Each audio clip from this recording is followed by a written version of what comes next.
Tati adalah guru kelas 5 yang merupakan rekan kerja Anda, yang mana sama-sama mengajar kelas 5 yang kelasnya paralel. Ruangan kelas Ibu Tati pun persis di sebelah ruangan kelas Anda. Ibu Tati terkenal sangat disiplin dan cenderung galak. Pada sisi lain, Ibu Tati juga pekerja keras dan murid-muridnya pun selalu mendapatkan nilai yang sangat baik. Sebagian murid-murid sangat takut kepada Bu Tati, dan sebagian lain bisa menyesuaikan diri.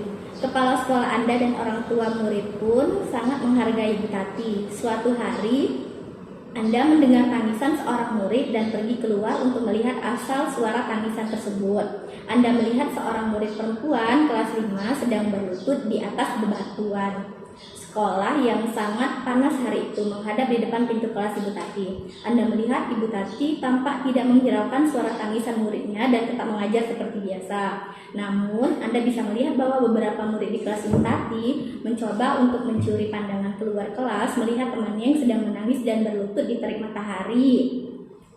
Jadi, dari kasus itu tadi, bagaimana tanggapan dari Ibu Dewi dan Ibu Ina? Lihat dulu. Nah, tanggapan saya untuk kasus yang tadi, di mana kan kasusnya anak istilahnya lagi mendapat hukuman ya, mendapat hukuman dari seorang murid bernama Bu Tati di luar dan mungkin kepanasan sampai dia menangis. Sementara saya selaku guru yang berada di sebelah kelasnya Bu Tati melihat kejadian tersebut. Yang tanggapan saya yang pertama, mungkin saya akan menghampiri anak itu terlebih dahulu. Saya akan tanyakan kenapa permasalahannya sampai dia harus dikeluarkan, terus kenapa sampai anak itu harus menangis. Menangis apa karena dia menangis karena menyesali kesalahannya atau karena hukuman yang diberikan kepadanya di luar batas kemampuan dia. Setelah mendapatkan penjelasan atau keterangan dari si anak, karena di sini kan Bu Tati ini orang yang sangat disegani, dihormati, ya kan, bukan hanya dari kepala sekolah, bahkan wali murid, orang tua, termasuk yang sangat menghormati Bu Tati. Sementara mungkin posisi saya di sini adalah sebagai seorang guru biasa. Mungkin kalau saya langsung ke Bu Tati, saya rasa mungkin bisa jadi tidak direspon ataupun bisa jadi tidak dipedulikan. Jadi langkah yang saya lakukan, karena saya sudah mendapat tadi informasi dari si anak tuh, ya. Karena kalau menurut saya selaku guru sendiri tidak mungkin aku memperlakukan hal seperti itu. Sementara kalau saya harus untuk berbicara ke Bu Tati, kapasitas saya itu tidak seimbang atau sama dengan Bu Tati. Yang saya lakukan yang pertama, saya coba melaporkan hal itu ke kepala sekolah. Saya akan menceritakan kejadian itu bahwa ada anak yang menangis di luar dalam keadaan panas, dan saya pun tadi sudah dapat cerita dari si anak.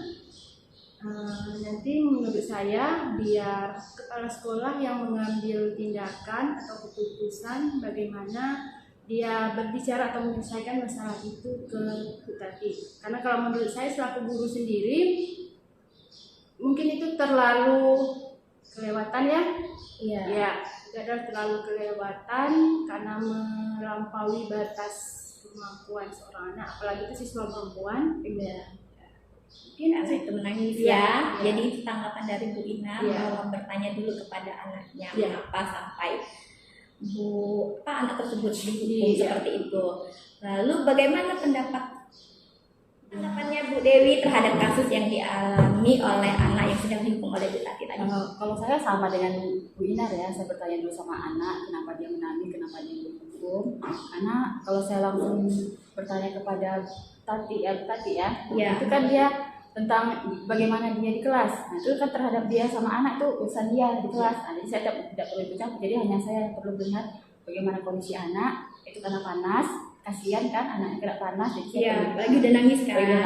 Kasihan kan, apalagi Bu Tati tidak menghiraukan anak tersebut. Takutnya terjadi apa-apa itu kan terhadap anak kan. Kalau terjadi apa-apa kan sekolah nanti juga yang akan bertanggung jawab terhadap orang tuanya. Jadi saya sampaikan juga kepada kepala sekolah, biar kepala sekolah nanti yang berbicara kepada Bu Tati. Misalkan kalau saya langsung berbicara takutnya nanti gimana itu kan urusan dia di kelas, jadi saya tidak bisa ikut campur terhadap dia sama anak siswanya gitu. Ya, jadi sama ya pendapatnya tadi itu bertanya kepada anak. Jadi berarti guru lain, apakah guru lain dapat menginterupsi di mana saat guru lain memiliki wewenang ke atas kelas yang dipimpinnya? Berarti nggak langsung pada saat itu menginterupsi berarti ya? Nggak bisa langsung menginterupsi ya. Karena itu kan kapasitas dalam kelas ya. Ya. Tanggung jawabnya guru itu terhadap kelas sendiri, jadi guru lain tidak diperkenankan untuk menginterupsi. Berarti nggak boleh ya kalau kita pada saat itu langsung ya ke Bu Tati gitu ya. Kecuali ada kejadian apa gitu ya yang membahayakan atau gimana ya. Guru lain boleh.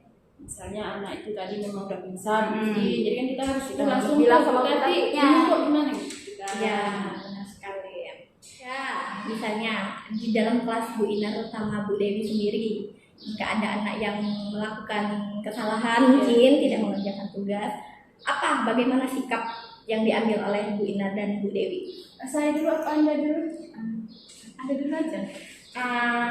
Ini kasusnya misalnya kita umpamakan nggak buat tugas tuh contohnya, atau kenakalan nih.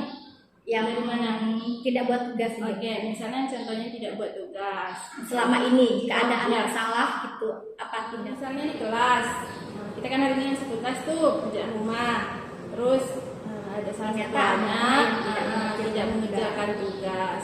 Kan kita harus menanyai dulu tuh anak kenapa faktornya, kan kenapa sampai mengerjakan tugas. Nanti kan dengan alasan tuh, jika seandainya memang alasannya bisa kita terima, misal mungkin saya Bu semalam karena sakit gitu kan, kondisi saya sakit ataupun karena keadaan di keluarga saya mungkin lagi ada musibah Bu, gitu kan. Jadi kan kita bisa memaklumi tuh bukan karena faktor kemalasannya tapi karena situasi karena ada situasi situasi itu. Tapi kan kalau memang lupa Bu, kan kan bisa kasus itu kan, lupa Bu saya Bu, berarti kan itu kesalahan dari dalam dirinya sendiri. Kalau yang biasa saya lakukan, saya tinggal panggil anak itu, saya suruh kerjakan tugasnya di situ. Gitu. Berarti Bu Ina memberikan kesempatan kepada anak tersebut untuk memberikan tugasnya di sekolah. Diperingatkan lagi untuk berikutnya jangan diulangi. Tanggapan dari Bu Ina, lalu bagaimana dengan tanggapan dan sikap Bu Dewi yang selama ini jika ada anak yang melakukan kesalahan? Kalau misalnya anak di kelas saya yang biasanya ya, kalau dia kan mengerjakan tugas tuh tidak hanya hari ini saya kasih, besoknya harus diburu, tidak, beberapa hari baru dikumpulkan tugasnya. Misalnya kan ada anak yang tidak mengerjakan tugas, saya tanya dulu alasannya kenapa.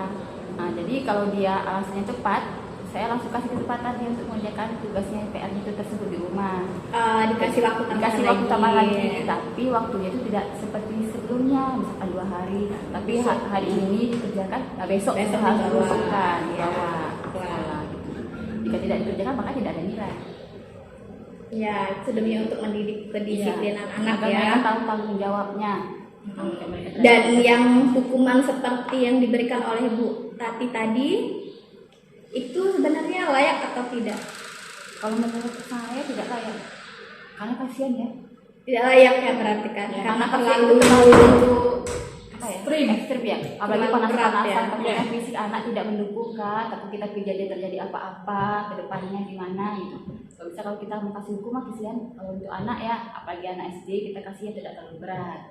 Ya, yang mendidik lah ya. Tidak fisik, tidak secara fisik. Karena kan kekerasan sekarang dan hukuman secara fisik itu sudah tidak diperbolehkan lagi dan tidak diperkenankan lagi.